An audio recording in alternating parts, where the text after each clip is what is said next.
Hello students, welcome to the channel. I really wish તમે બધા ઘરે સેફ છો, મજામાં છો અને લેક્ચર્સ એન્જોય કરી રહ્યા છો. સ્ટુડન્ટ્સ, આપણે જોઈ રહ્યા છે ચેપ્ટર નંબર 7 प्राणी पेशी, अगर सादी रीते कहिए तो, और प्राणियों में रचनात्मक संगठन.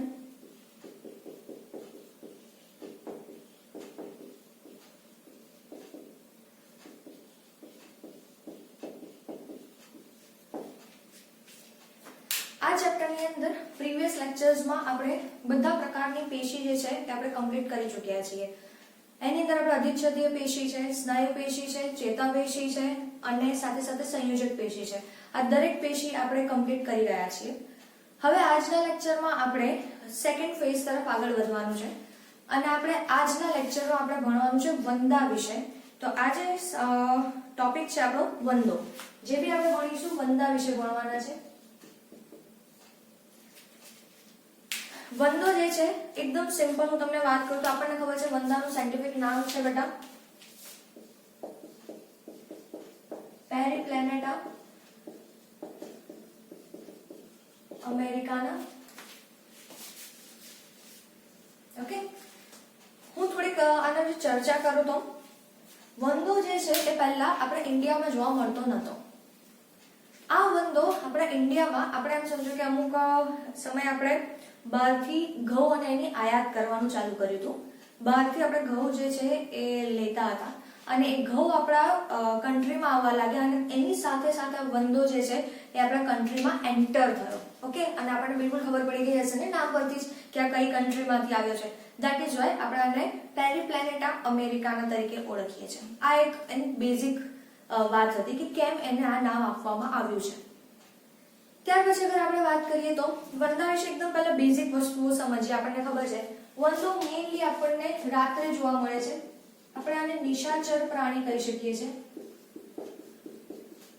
વંદો બધી જ વસ્તુઓ ખાય છે, મતલબ આપણે મિશ્રાહારી પ્રાણી પણ કહીએ છીએ. આ કોઈ પણ જગ્યાએ તમને જોવા મળશે. ભેજવાળી અને હુંફાળી જગ્યા એને સૌથી વધારે પ્રિય છે. આમ તો તમને કોઈ પણ જગ્યાએ જોવા મળી શકે છે, એનીવેર. ઓકે, કોઈ પણ જગ્યાએ. પહેલા તો આપણને ખબર છે યસ ઇમ્પોર્ટન્ટ વસ્તુ, વંદો જે છે ધેટ ઇઝ સંધિપાત સમુદાયનું પ્રાણી છે. અને આપણને ખબર છે પૃથ્વી પર સૌથી વધારે તાદાદમાં અગર કોઈ સમુદાય છે, સૌથી વધારે પ્રાણીઓ છે તો એ છે સંધિપાત સમુદાયના. અને એમાંનો એક વંદો છે કે જે આપણને કોઈ પણ જગ્યાએ જોવા મળે છે. બટ અગર આપણે એનું પ્રેફરન્સ જોઈએ તો ખાસ કરીને ગરમ હુંફાળી જગ્યાએ રહેવાનું વધારે પસંદ કરે છે. વધારે બધે જોવા મળે છે પણ એને આ જગ્યાઓ વધારે ગમે છે. બીજું અગર આપણે વાત કરીએ તો આપણને અલગ અલગ કલરના વંદા જોવા મળે છે. જેમ કે હું વાત કરું તો બદામી રંગ છે, રાતા રંગ છે, લાલ રંગ છે, લીલા રંગના છે. ઇવન આપણે ઘરગથ્થુ અહીંયા જોઈશું તો લોકલ આપણને સમટાઈમ્સ સફેદ વંદા પણ જોવા મળે છે. અલગ અલગ રંગ છે પણ બધા રંગના વંદા આપણને એમ કહી શકીએ કે અહીંયા નહીં જોવા મળે. આપણને જંગલોમાં અમુક પ્રકારના અલગ કલરના વંદા જોવા મળી શકે છે. પણ આપણે અહીંયા આપણે ઘરની ખાસ તો અગર વાત કરીએ તો ઘરમાં આપણને મેં ઘરે પોતે આપણે એમ જોઈએ તો સફેદ અને થોડા લાલ રંગવાળા જે છે એ આપણને ઇઝીલી જોવા મળી શકે છે. તો આ એક એની બેઝિક વસ્તુઓ છે, નોર્મલ વસ્તુઓ. બીજું આના અમુક બીજા પોઈન્ટ્સ છે જે પણ આપણે સમજવા જરૂરી છે. વંદાની અગર આપણે બાહ્યાકાર વિદ્યા પર જઈએ એ પહેલા આપણે વંદાની બાહ્યાકાર વિદ્યા વિશે બેઝિક અમુક જોઈ લઈએ, પછી આપણે અંતસ્થ રચના પર આગળ વધીએ.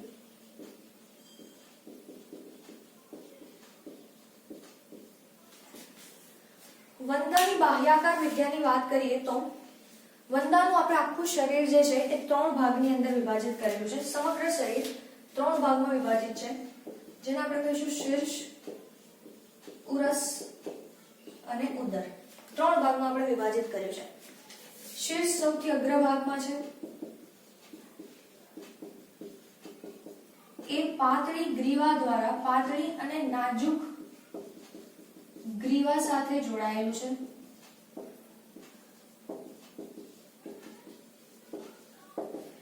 વંદામાં આપણી જેમ અલગથી શીર્ષ જોવા મળે છે, અલગ શીર્ષ રીતે જોવા મળે છે. એટલા માટે આપણે આને કહીશું સિફેલાઇઝેશન જોવા મળે છે આની અંદર. આ અમુક ટર્મિનોલોજી છે જે આપણે ચેપ્ટર 4 પ્રાણી સૃષ્ટિની અંદર ડિસ્કશન કરી ચૂક્યા છીએ. સિવિલાઇઝેશન અમને આની અંદર જોવા મળે છે. ગરદન એવી રીતની છે કે કોઈ પણ બાજુ આમ વાળી શકે છે. ઓકે, કોઈ પણ બાજુ શીર્ષ જે છે એ ફેરવી શકે છે. ઉરસની વાત કરીએ તો let me write with another colour. Okay, yeah ઉરસ જે છે ઉરસને આપણે પૂર્વ ઉરસ, મધ્ય ઉરસ અને પશ્વ ઉરસ એમ 3 ભાગની અંદર વિભાજિત કરીશું. ઉરસને આપણે પૂર્વ, મધ્ય અને પશ્વ એવી રીતે 3 ભાગની અંદર આપણે વિભાજિત કર્યું છે ઉરસને. ફાઇન, તો આ એક ઇમ્પોર્ટન્ટ વસ્તુ છે. બીજું અહીંયા ઉરસની માટે બહુ મેઇન વસ્તુ ભણવાની છે કે દરેક ઉરસ, હું તમને વંદો ડ્રો કરીને પણ સમજાવું છું. ઉરસના દરેક ખંડમાંથી 3 ખંડ છે. અહીંયા ઉરસના આપણે 3 ખંડ બતાવ્યા છે અને 3 ખંડમાંથી એક જોડ ચલન પાદ ઉદ્ભવે છે, મતલબ એના પગ ઉદ્ભવે છે.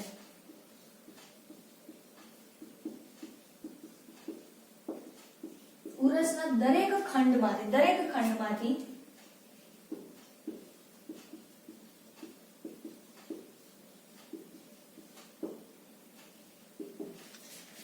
એક જોડ ચલન પાદ ઉદ્ભવે છે. ત્યારબાદ અગર આપણે વાત કરીએ પર્ટિક્યુલર આ ખંડોની, તો એની વાત કરીએ તો મધ્ય ઉરસમાંથી એક જોડ પાંખ જોવા મળે છે. ઓકે, એક જોડ પાંખ જોવા મળે છે.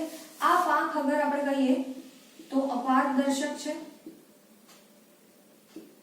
ચર્મીય છે અને વિશ્રામી અવસ્થામાં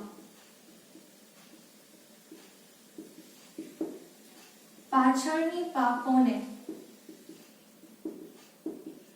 ઢાંકે છે. આની પાસે 2 જોડ પાંખો જોવા મળે છે. એક મધ્ય ઉરસમાંથી ઉદ્ભવે છે અને બીજી પશ્વ ઉરસમાંથી ઉદ્ભવે છે. 2 અલગ અલગ જગ્યાએથી પાંખો ઉદ્ભવે છે. ખાસ યાદ રાખવાનું છે. અને એને આપણે શાના તરીકે ઓળખીએ છીએ, નામ પણ જે છે હું એ લખું છું, અરેન્જ કરું છું. જે પહેલી જોડ પાંખ છે એ મધ્ય ઉરસમાંથી ઉદ્ભવે છે. આ પાંખને આપણે કહીએ છીએ પ્રાવર. અને જે બીજી જોડ જે છે, સેકન્ડ જોડ, એ પશ્વ ઉરસમાંથી ઉદ્ભવે છે. બીજી જોડ જે છે પાંખ એ પારદર્શક છે અને એ ઉડવાના કામમાં લાગે છે, એ ઉડવાનું કાર્ય કરે છે.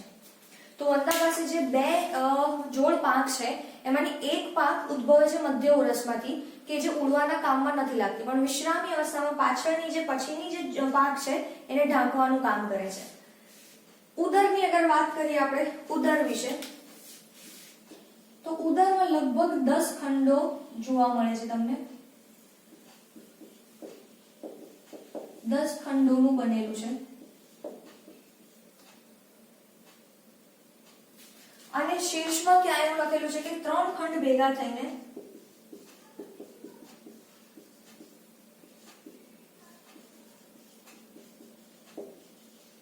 રચના કરે છે. આ બેઝિક વસ્તુઓ જોઈએ છે બેટા. સ્ટીલ હજી આની અંદર સ્પર્શકો છે, એના મુખાંગો રિલેટેડ વસ્તુઓ છે, એ બધી આપણે ચર્ચા કરવાની બાકી છે. અહીંયા આપણે બાહ્યાકાર વિદ્યામાં મેઇનલી આપણે જોયું, તમે વંદો જોશો, હમણાં આ જ વસ્તુ તમને ડ્રો કરીને એક્સપ્લેન કરું છું કે વંદો અગર તમે જોશો તો એ તમને 3 આખા એનું આખું બોડી તમને 3 ભાગમાં ડિવાઇડેડ જોવા મળશે. લાઈક અસ આપણામાં પણ અહીંયા શીર્ષ છે, ઉરસ વિસ્તાર છે અને પછી ઉદર છે. તો આનામાં પણ એવું જ છે. બીજું, તમે અગર વંદો અને અળસિયાને કમ્પેર કરશો તો અળસિયાના બોડીને તમે બહારથી જુઓ, સિમિલરલી અળસિયાના બોડીને તમે અંદરની સાઈડથી જુઓ, તમને એની અંદર ખંડીય રચના જોવા મળે છે. અંદર પણ ખંડો છે, બહાર પણ ખંડો છે. પણ વંદામાં અગર આપણે જોઈશું તો વંદામાં આપણને બહારથી ખંડીય રચના જોવા મળશે. અગર વંદાને આપણે ઊંધો કરી દઈશું અને એના પગ જે છે એને આમ ચીપિયાથી થોડા સાઈડ પર કાઢી નાખો અને પછી જોશો તો તમને બિલકુલ બહારથી તમને વંદાના શરીરમાં ખંડો જેવી રચના દેખાશે. પણ વંદાના શરીરમાં આંતરિક રીતે કોઈ પણ પ્રકારનું ખંડન જોવા મળતું નથી. વંદામાં ખાલી જે ખંડન જે છે એ બહારથી જોવા મળે છે. આંતરિક કોઈ પણ ખંડન આપણને જોવા મળતું નથી, કોઈ ખંડો જેવી રચના નથી, બધું સળંગ છે. બીજું અહીંયા યાદ રાખવાનું છે કે એની પહેલી જોડ જે પાંખ છે એ મધ્ય ઉરસમાંથી ઉદ્ભવે છે, એને પ્રાવર કહીએ છીએ, જે ઉડવાના કામમાં નથી લાગતી. જ્યારે પશ્વ ઉરસમાંથી જે સેકન્ડ નંબરની બીજી જોડ પાંખ ઉદ્ભવે છે, જે ઉડવાના કામમાં લાગે છે. ઓકે, અને એના દરેક ખંડમાંથી ઉરસના પૂર્વ, મધ્ય અને પશ્વ ત્રણ ખંડોમાંથી એક એક જોડ એના પગ ડેવલપ થાય છે. કેવી રીતે હમણાં જે છે એ વસ્તુ હમણાં આપણે જોઈએ છે, એ પહેલા આટલું તમે નોટ ડાઉન કરી લો. પછી આપણે એના બીજા અમુક પોઈન્ટ્સ જે છે એ પણ આપણે જોઈ લઈએ કે એનું બહિર્કંકાલ ને બધું સારું બનેલું છે.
વંદાની અગર હું આકૃતિ આ વસ્તુ તમને ડ્રો કરીને અગર બતાવું તો એ તમને કેવું જોવા મળશે? Let's draw it first.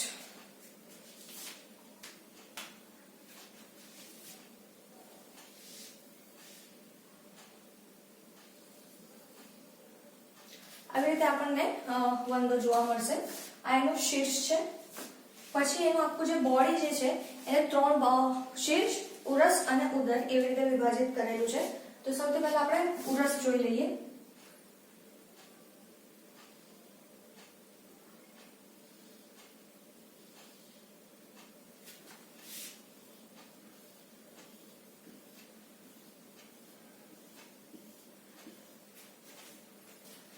Okay, તો વંદાને અગર આપણે સાથે સાથે લેબલ કરતા જઈએ.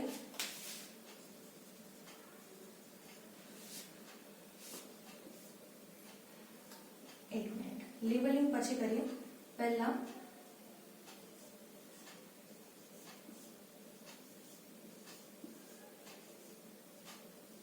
બીજી જોડ જે છે બેટા જોડમાં છે. ઓકે, પણ આપણે અહીંયાથી હું ખાલી એક જ પગ બતાવું છું, કારણ કે બીજું એક સમજો પહેલી સાઈડ છે, તો આપણે અહીંયા અત્યારે 3D માં ડ્રો નહીં કરી શકીએ. લેબલ કરીએ તો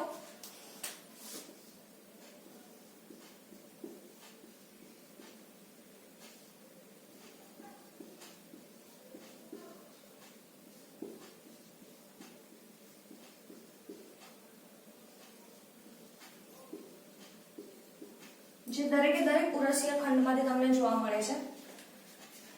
પછી અગર આપણે બાકીના જે 10 ખંડો છે આને કહીશું ઉદરીય ખંડો. ઉદરીય ખંડો છે. વંદાનું આપણે શીર્ષની વાત કરી લઈએ. આ શીર્ષ,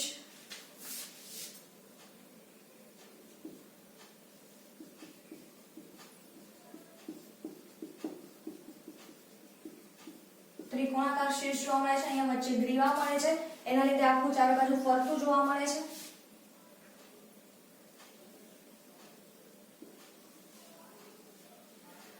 એક જોડ પાંખ જે આપણે અહીંયાથી ઉદ્ભવે છે અને આપણે પ્રાવર તરીકે ઓળખીશું, કે જે મધ્ય ઉરસમાંથી ઉદ્ભવે છે. ઓકે, અને આ અપારદર્શક છે, ઉડે નહીં.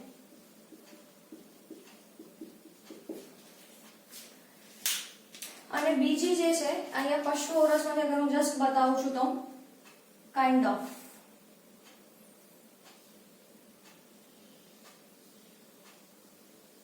Like this. આ જે છે જે પશ્વ ઉરસમાંથી ડેવલપ થઈ છે.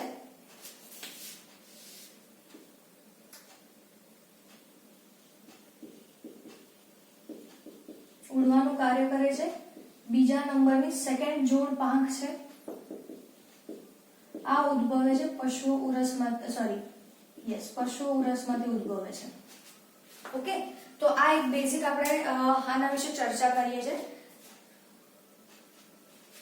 આટલું આની અંદર આ વસ્તુ જે હમણાં આપણે અહીંયા લખ્યું એ જ વસ્તુને આપણે ડાયાગ્રામેટિક રિપ્રેઝન્ટેશનથી જોયું. બીજું હવે આની અંદર સમજવાનું છે કે વંદો છે તો વંદાની અંદર બહિર્કંકાલ તમને સારું જોવા મળે છે, જે આપણે સંધિવાત સમુદાયની લાક્ષણિકતામાં બહુ જ સારી રીતે ભણી ચૂક્યા છે કે વંદાઓ જે છે એનું બહિર્કંકાલ જે છે બેટા કાઇટિનનું બનેલું છે. સારું બનેલું છે કાઇટિનનું. કદાચ તમે લોકોએ ઓબ્ઝર્વ કર્યું હોય, વેટ, ઓકે, અગર તમે નોટિસ કર્યું હોય તો વંદાને અગર આપણે એકદમ જોરથી મારીને ચીબી નાખીએ ને ત્યારે જ એને મરશે. તમે હળવા હાથે અગર એને મારશો તો એ નહીં મરે. ઇવન તમે વંદાને 10મા માળેથી પણ નીચે ફેંકશો તો નીચે પટકાશે તો બી મરશે નહીં, વંદો જીવતો રહેશે. બીકોઝ એનું બહિર્કંકાલ જે છે એ શાનું બનેલું છે? કાઇટિનનું બનેલું છે. અહીંયા વાત કરવા પાછળનો એ હેતુ એ છે કે વંદાનો જે દરેક ખંડ છે, વંદાનું જે આખું બોડી છે બેટા, આખું બોડી, એની અંદર અગર તમે જોશો આખા બોડીની અંદર ચારે બાજુથી આવી રીતે એનું બોડી છે એમાં ઉપર નીચે પાર્શ્વ બાજુ ઉપર આવી રીતે આખી કાઇટિનની તકતીઓ ગોઠવાઈ જાય છે દરેક ખંડની આજુબાજુ. સપોઝ હું એક એક્ઝામ્પલ આપું. સપોઝ આ વંદો છે, ઓકે, આ વંદો છે તો વંદાના આ ખંડની અંદર અગર હું વાત કરું તો આ વંદો છે, અહીંયા ઉપરની બાજુએ પણ કાઇટિનની તકતી છે, નીચેની બાજુએ બી કાઇટિનની તકતી છે અને સાઈડમાં પણ કાઇટિનની તકતી છે. મતલબ પૃષ્ઠ બાજુએ, વક્ષ બાજુએ અને પાર્શ્વ બાજુએ ચારે ચાર તરફ કાઇટિનની તકતીઓ તમને ત્યાં જોવા મળે છે. તો આ જે કાઇટિનની તકતીઓ છે, let me write this things first.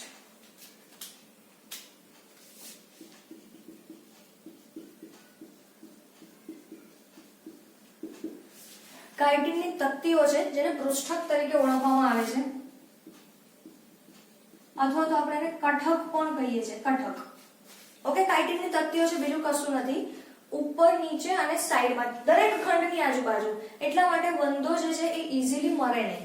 બીજું, આ દરેક જે છે કાઇટિનની તકતીઓ, ઓકે, એને એમાં પાછું પૃષ્ઠ બાજુએ છે તો એનું અલગ નામ આપે છે અને વક્ષ બાજુએ છે તો એનું અલગ નામ આપે છે. સિમ્પલ છે બેટા. આ કાઇટિનની તકતીઓ છે નથિંગ એલ્સ. પણ જો ઉપરની તરફ છે, પૃષ્ઠ બાજુએ છે તો આપણે એને કહીશું ઉપરી કવચ. નીચે પેટ બાજુ છે, વંદાના પેટ બાજુ એટલે કે વક્ષ તરફ છે તો આપણે એને બોલીએ છીએ અધો કવચ. અને આ કાઇટિનની દરેક તકતી જે છે એ એકબીજા સાથે એક પાતળા પટલ દ્વારા કનેક્ટ થાય છે. ઓકે, આ કાઇટિનની તકતીઓ છે એ પાતળા પટલ દ્વારા કનેક્ટ થાય છે અને આ જે પટલ છે આપણે એને કહીએ છીએ સંધિ પટલ. સંધિ પટલ બોલો અથવા તો યોજી કલા, તમે કંઈ પણ બોલી શકો છો. ઇન શોર્ટ, વંદો જે છે, વંદાની વાત કરીએ તો વંદામાં ઉપર, નીચે અને પાર્શ્વ બાજુએ દરેક એના આખા શરીરમાં ચારે ચાર બાજુથી એના શરીરમાં કાઇટિનની તકતીઓ આવી ગયેલી છે અને કાઇટિનની તકતી છે એટલા માટે એને મજબૂતી આપે છે. તમે વંદાને કોઈ પણ માળેથી નીચે ફેંકશો એઝ ઇટ ઇઝ જોવા મળશે, બટ ઇટ ડઝન્ટ મીન કે આપણે એવો કાર્યક્રમ કરવાનો. ફાઇન. સેકન્ડ થિંગ, હા, દરેક એટલા માટે આપણે એને પૃષ્ઠક બોલો તો કઠક કહીએ છીએ. જો તમે ઉપરની બાજુ કાઇટિનની તકતી છે તો એને ઉપરી કવચ કહીશું. એના પેટ બાજુ જે કાઇટિનની તકતી છે તો આપણે એને અધો કવચ તરીકે ઓળખીશું. અને એની આ દરેક તકતીઓ છે એ એકબીજા સાથે સંધિ પટલ અથવા તો યોજી પટલ નામના પાતળા પડદા દ્વારા કનેક્ટ થયેલી છે. ઓકે, અને હા છે એનું બહિર્કંકાલ. આ આપણે બાહ્યાકાર વિદ્યા વિશે બેઝિક વાત કરી. બાહ્યાકાર વિદ્યામાં અગર આપણે જોઈએ તો સાદું એની અમુક બીજી વસ્તુઓ રચના છે, જેમ કે મુખાંગો અને બીજી અમુક વસ્તુઓ છે. એ બધી વસ્તુઓ છે બટ આપણે લાસ્ટમાં ડિસ્કસ કરીશું. આ તમે પહેલા નોટ ડાઉન કરી લો. પછી આપણે સૌથી પહેલા વંદાની અંતસ્થ રચનામાં એના અમુક એના જે તંત્રો છે, જેમ કે પાચન તંત્ર છે, શ્વસન તંત્ર છે, પરિવહન તંત્ર છે વગેરે જે છે એ પહેલા આપણે ભણવાનું સ્ટાર્ટ કરી દઈએ. પછી લાસ્ટ ટોપિક પર આપણે એના મુખાંગો વિશે ચર્ચા કરીશું. તો આ પહેલા નોટ ડાઉન કરી લો, ઇટ ઇઝ ઇમ્પોર્ટન્ટ. આવી નાની વસ્તુઓ તમને MCQ 1 માર્ક્સ કે બધાની અંદર આવી રીતે પૂછાઈ શકે છે.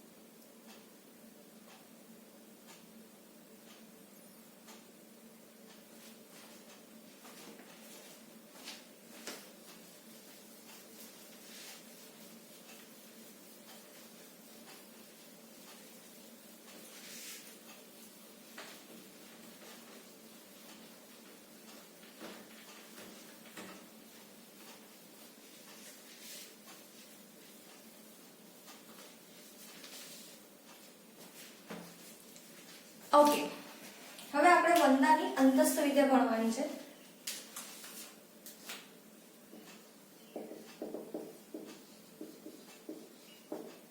અંતસ્થ વિદ્યામાં પણ સૌથી પહેલા આપણે જોઈ લઈએ એનું પાચન તંત્ર.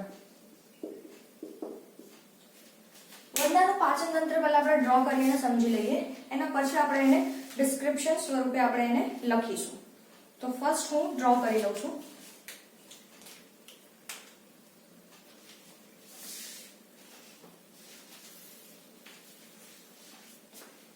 આ વસ્તુઓ હું ડ્રો તમારી સાથે સાથે અહીંયા સામે એટલા માટે કરું છું સો ધેટ તમારે જ્યારે ડ્રો કરવાનું થાય તો તમને આઈડિયા આવે કે આપણે આને ડ્રો કેવી રીતે કરવાનું છે. નહીં તો હું પહેલાથી ડ્રો કરી લઈશ અને પછી તમને જાતે ડ્રો કરવાનું થશે તો તમે અગર ફર્સ્ટ ટાઈમ ડ્રો કરશો તો તમને આઈડિયા નહીં આવે કે આપણે એને ક્યાંથી સ્ટાર્ટ કરવાનું છે. ઓકે, તો એટલા માટે હું અહીંયા સાથે સાથે ડ્રો કરું છું.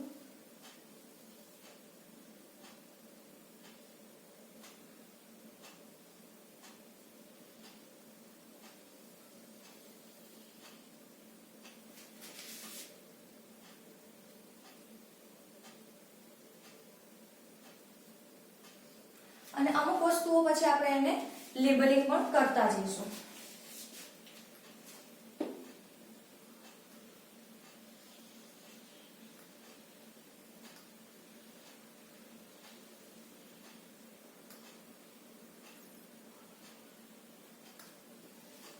એક નાનો મોટો ખંડ થઈ ગયો છે, ડઝન્ટ મેટર, આપણે કઈ એની જરૂર નથી એવી રીતે. હા, જે આપણે સૌથી પહેલા સાઈડમાં બતાવ્યું, અહીંયાથી અગર હું વાત કરું તો મુખ, લાળ ગ્રંથિ, આ લાળ ગ્રંથિની જોડ છે બેટા. ઓકે, કંઠનળી, અન્નનળી જે છે એ પછી આગળ, એક મિનિટ આને આપણે થોડું અહીંયા આગળ બતાવી દઈએ. પછી અહીંયાથી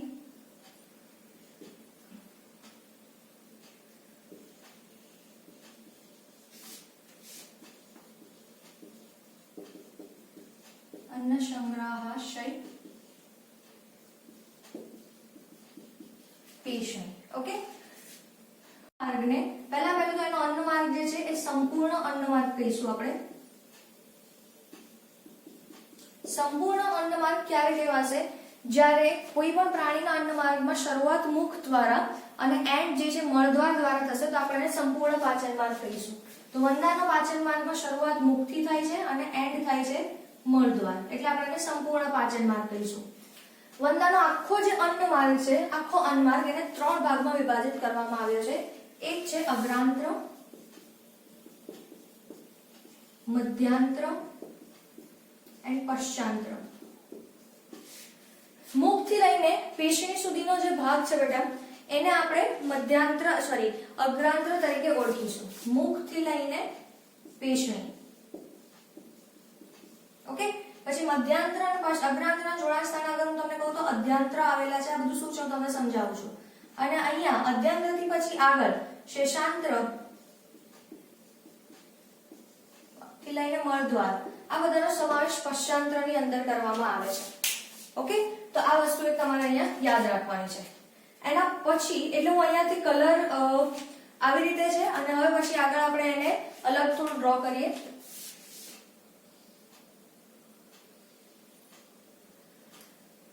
અહીંયા તમને 8 નલિકામય અધ્યાંત્ર જોવા મળશે. એના પછી પશ્ચાંત્ર સ્ટાર્ટ થઈ જશે બેટા.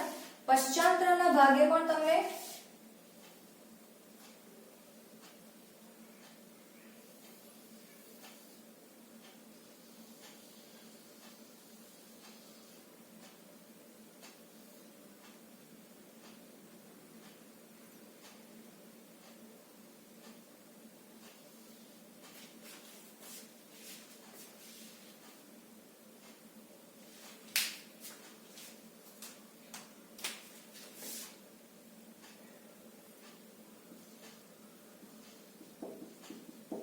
અધ્યાંત્રમાં હું ડ્રો કરું છું.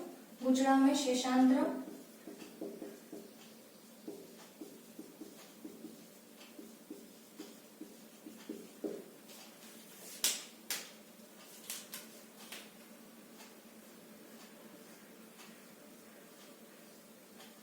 આ અધ્યાંત્રો છે અને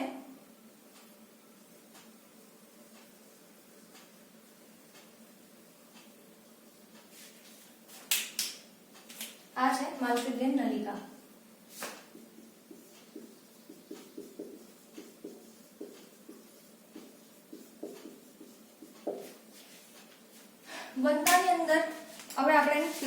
પણ લખતા જઈએ. આ બેઝિકલી એનો અન્ન માર્ગ છે, આખો પાચન માર્ગ જે આપણે કહીએ છીએ એ તમને આમાં જોવા મળે છે. ફર્સ્ટ અગર હું સ્ટાર્ટ કરું, ફર્સ્ટ મુખ અગ્રભાગે, સેકન્ડ આપણે લખ્યું છે લાળ ગ્રંથિ. લાળ ગ્રંથિ છે એ બે ખંડ ધરાવે છે. લાળ ગ્રંથિની અંદર ઓકે એક જોડ લાળ ગ્રંથિ છે, એમાં બે ખંડ છે. એક છે જેને આપણે કહીશું સ્ત્રાવી ખંડ અને બીજો છે સંગ્રહ કરે છે. અને લાળ ગ્રંથિની અહીંયા તમને એક જોડ જોવા મળશે.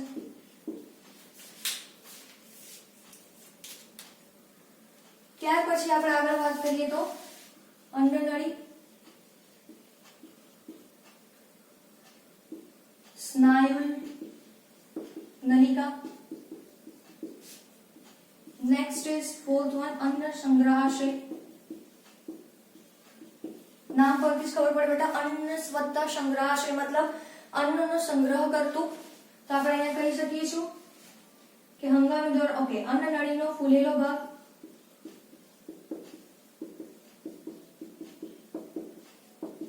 અહીંયા હંગામી ધોરણે ખોરાકનો સંગ્રહ.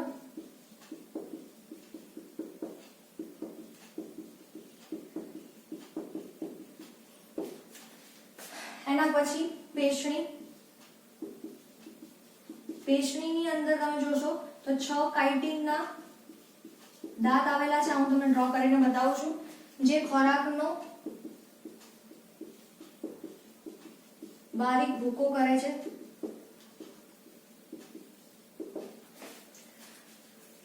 અગર તમે પેશણી ડ્રો કરો બેટા, હું અહીંયા ડ્રો કરું છું. ઓકે, અહીંયા હું ડ્રો કરી દઉં છું. ફોર એક્ઝામ્પલ, અગર તમે પેશણી ડ્રો કરી રહ્યા છો, અગર આપણે પેશણી જે છે એનું સેક્શન લઈશું, એનો છેદ લઈશું, તો એની અંદર તમને આવી રીતનું જોવા મળશે.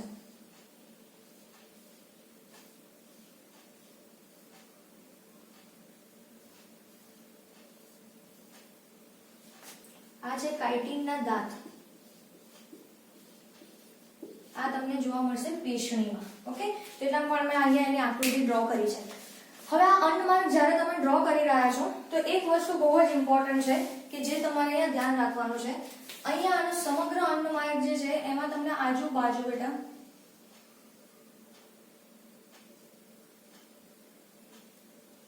આવી રીતે ક્યુટિકલનું આવરણ જોવા મળશે.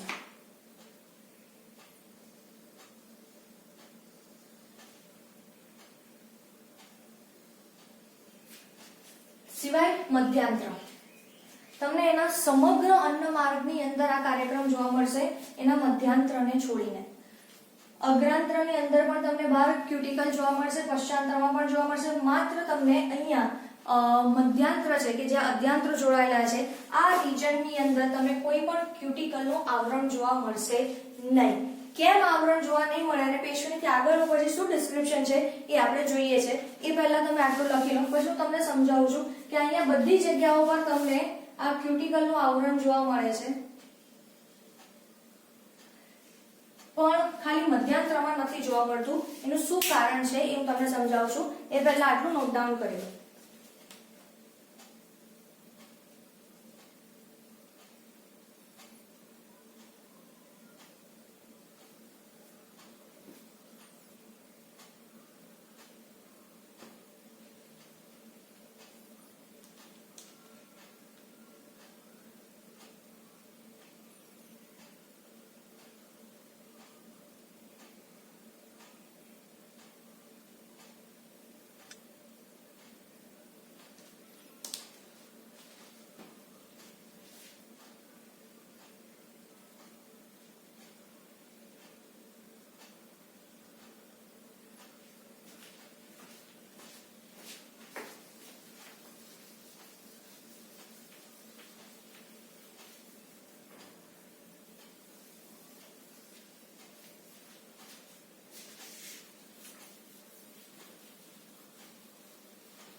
ઓકે, નેક્સ્ટ અગર આપણે વાત કરીએ તો અધ્યાંત્ર,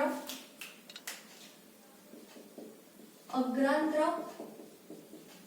અને મધ્યાંત્રના જોડાણ સ્થાને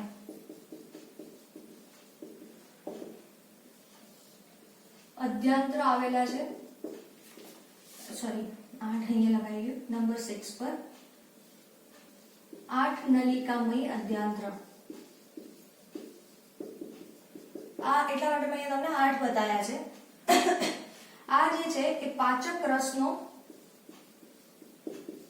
સ્ત્રાવ કરે છે.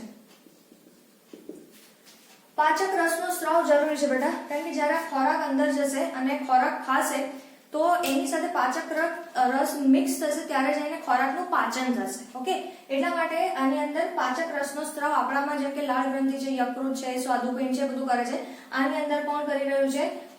અધ્યાંત્ર. અધ્યાંત્ર પછી અગર આપણે આગળ જઈએ તો પશ્ચાત, એક મિનિટ, બીજું અહીંયા એક યાદ રાખવાનું છે, મધ્યાંત્રની આસપાસ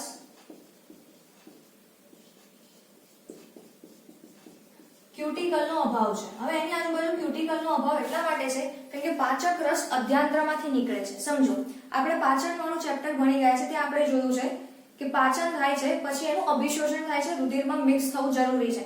સેમ વે આની અંદર અધ્યાંત્રો અહીંયા આવેલા છે, અધ્યાંત્ર અહીંયા એનો પાચક રસ ઠાલવે છે, તો આ એરિયાની અંદર ડાયજેશન થશે અને પછી એનું અભિશોષણ કરવું જરૂરી છે. ક્યુટિકલનો અભાવ છે, કેમ? કારણ કે અહીંયાથી અભિશોષણ થાય છે, મતલબ ખોરાક રુધિરમાં મિક્સ થાય છે.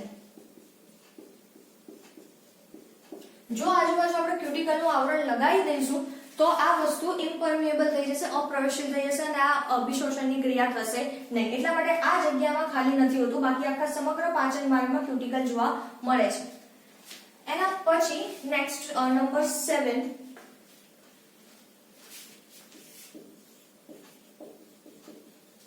માલપીય નલિકા. એ તમને મધ્યાંત્ર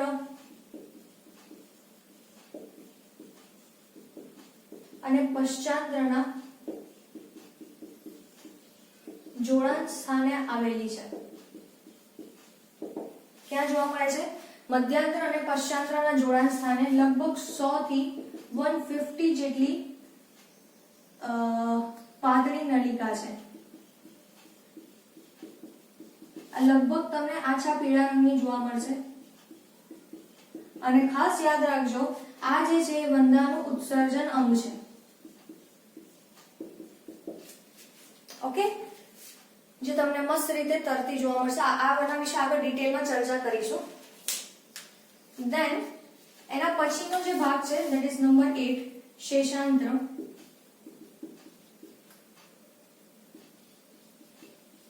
નલિકામય પણ છે અને ગુચડામય છે. એના પછી નંબર 9, મળાશય. And last number 10 that is મળદ્વાર. મળદ્વાર દ્વારા ગંદો જે છે એ ઉત્સર્ગ દ્રવ્યનો બહાર નિકાલ કરે છે. તો આ જે છે એ અહીંયા આપણે એનું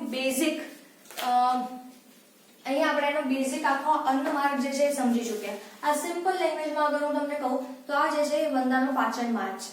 ઓકે, તો આટલું તમે પહેલા નોટ ડાઉન કરી લો, એના પછી આપણે આગળ ચર્ચા કરીએ છીએ.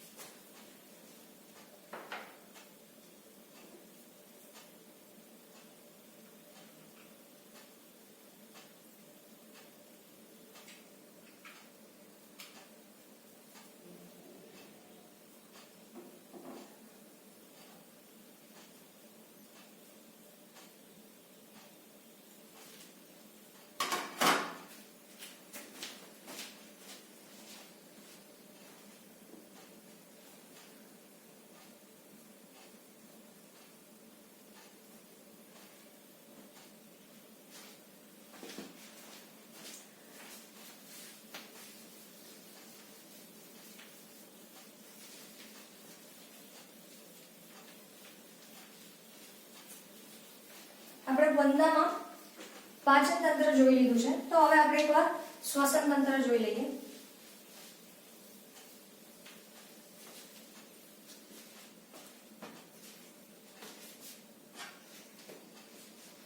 વંદાના શ્વસન તંત્રની અગર આપણે ચર્ચા કરીએ બેટા,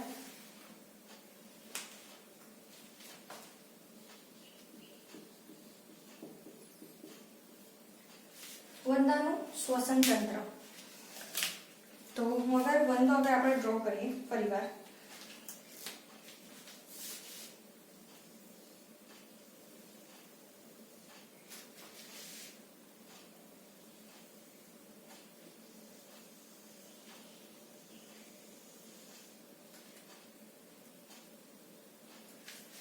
થોડો વધારે લાંબો કરી દીધો છે, કોઈ ટેન્શન નથી. વંદામાં શ્વસન તંત્રની અગર હું વાત કરું તો વંદા પાસે શ્વસન તંત્ર માટે બહુ જ શાખિત શ્વાસ નળીઓ જે છે બેટા એનું જાળું જોવા મળે છે. આ હું તમને સમજાવું છું.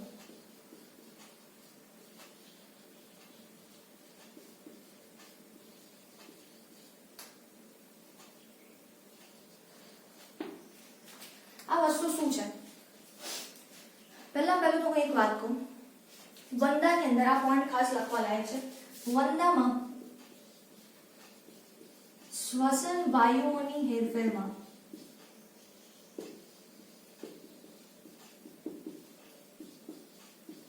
રુધિર કોઈ પણ શ્વસન વાયુઓની હેરફેરમાં રુધિર કોઈ પણ ભાગ ભજવતું નથી.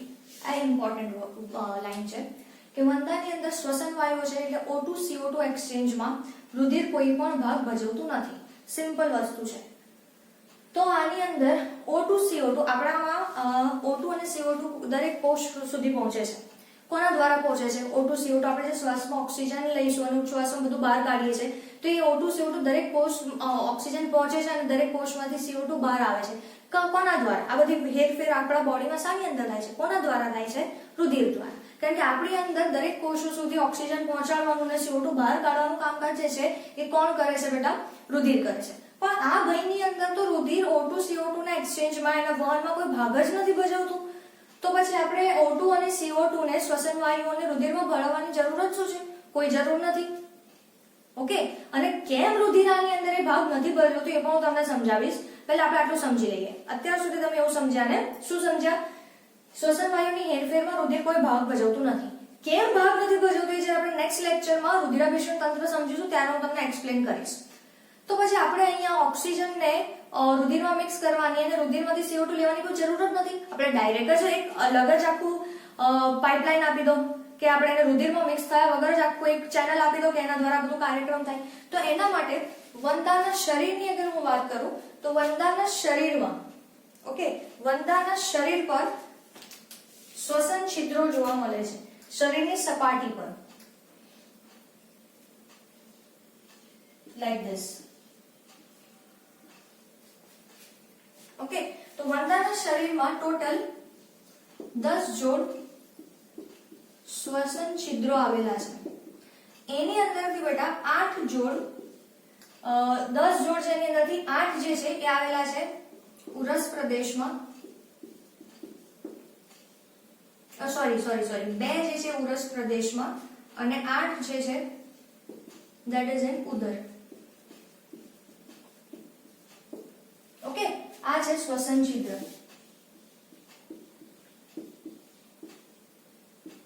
સ્પિરેકલ્સ જેને કહેવાય છે ઇંગ્લિશમાં. શરીરની સપાટી પર છે છિદ્રો અને આ છિદ્રો તમે અંદર જોશો ધીરે ધીરે આખું શ્વાસ નળીનું જાળું બનાવે છે. જુઓ કેવી રીતે. Like this. આવી રીતે દરેક કોષો સુધી આ શાખાઓ વાળી શ્વાસ નળીનું જાળું બનાવે છે બેટા. અને આ એટલું બધું છે કે શરીર અને બહારથી સપાટી પર ઓક્સિજન લેશે ત્યાંથી સમજો અહીંયાથી O2 અંદર જશે, અહીંયા આના દ્વારા બધા આવી રીતે આમાં મૂવ કરશે અને કોષો સુધી પહોંચશે. બધા કોષો છે એની સુધી પહોંચશે. અહીંયા કોઈ રુધિરની જરૂર નથી. દરેક કોષ સુધી એ લોકોએ શ્વાસ નલિકાઓ, સૂક્ષ્મ શ્વાસ વાહિકાઓ એનું એક આખું જાળું છે, આખું અલગ જ પાઇપલાઇન ડિસ્ટ્રીબ્યુટ કરી છે કે સીધું શરીર સપાટી ઓક્સિજનને લઈ લેશે, શ્વસન છિદ્રો દ્વારા આમાં મોકલશે અને બધે ફેલાઈ જશે. ઓકે. તો આની અંદર રુધિર કોઈ ભાગ ભજવતું નથી. એટલે એક તમારે યાદ રાખવું છે કે શાખિત શ્વાસ નળીનું જાળું છે, કોઈ ભાગ ભજવતું નથી. કેટલું છે આની પાસે? શ્વસન છિદ્રો છે. ડાયરેક્ટ વાતાવરણમાંથી શરીર સપાટી દ્વારા ઓક્સિજન કેપ્ચર કરી લેશે અને એને પછી આગળ મોકલશે. ઓકે. વાયુઓના હેરફેર જે છે આપ લેની પ્રક્રિયા વાલ્વ દ્વારા નિયંત્રિત છે. ઓકે. અને આ તો શ્વાસ નળી થઈ, શાખિત શ્વાસ નળી. એનાથી પણ એકદમ નાની નાની પતલી હોય છે જેને આપણે કહીશું સૂક્ષ્મ શ્વાસ વાહિકા. સૂક્ષ્મ શ્વાસ વાહિકા.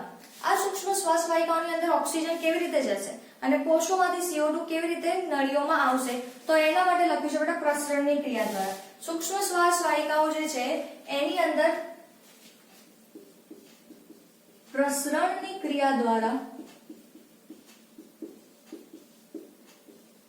વાત વિનિમય પ્રક્રિયા થાય છે. ઓકે, કોના દ્વારા થશે? પ્રસરણની ક્રિયા દ્વારા. તો આ એક બીજું તમારે યાદ રાખવાનું છે. શું સમજાવું ફરી એકવાર રિકોલ કરી દઉં છું. શરીરની સપાટી પર છિદ્રો છે, સીધું ઓક્સિજન આવશે, શ્વાસ જો સૂક્ષ્મ શાખિત શ્વાસ નળીઓ છે એના દ્વારા પછી એનાથી પણ પતલી પતલી સૂક્ષ્મ શ્વાસ વાહિકાઓ છે એમાં જશે અને એમાંથી કોષમાં જશે. તો એમાંથી કોષમાં કઈ ક્રિયા દ્વારા જશે બેટા? પ્રસરણની ક્રિયા દ્વારા. કોષોમાંથી CO2 કોના દ્વારા આવશે? પ્રસરણની ક્રિયા દ્વારા અને ડાયરેક્ટ રિવર્સ આવી અને બહાર. સિમ્પલ. કેમ? કારણ કે આની અંદર શ્વસન વાયુની હેરફેરમાં રુધિર કોઈ ભાગ ભજવતું જ નથી, કોઈ જરૂર નથી, એટલે વંદાએ અલગ સિસ્ટમ રેડી કરવું પડ્યું છે શ્વાસ વાયુની હેરફેર માટે. હવે આ સિસ્ટમમાં કેમ ભાગ નથી ભજવતી આપણો નેક્સ્ટ ટોપિક છે, આપણે પછી જોઈશું. અને આપણી પાસે આની પાસે 10 જોડ શ્વસન છિદ્રો રહેલા છે, એમાંથી 2 જે છે એ તમને જોવા મળશે ઉરસ પ્રદેશમાં અને બાકીના 8 જોવા મળશે ઉદર પ્રદેશમાં. બસ સિમ્પલ. તો આ છે વંદાનું શ્વસન તંત્ર. બોલો આવડે કે ના આવડે? ચલો આ નોટ ડાઉન કરી લો.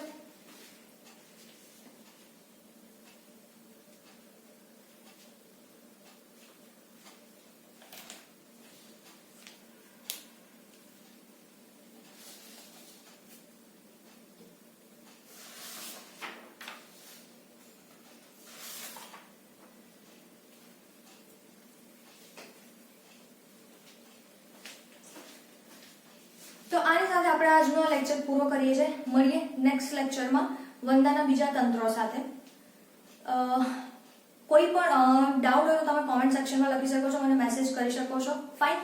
અને ચેનલને સબસ્ક્રાઇબ કરો, વિડીયો જેટલો બને એટલો એને શેર કરો, બેલ આઇકન જે છે એને પ્રેસ કરો જેથી તમને નોટિફિકેશન પણ મળ્યા કરે. તો આની સાથે આપણે આજનો લેક્ચર પૂરો કરીએ છીએ. મળીએ આપણે નેક્સ્ટ લેક્ચરમાં વંદાના બીજા તંત્રો સાથે.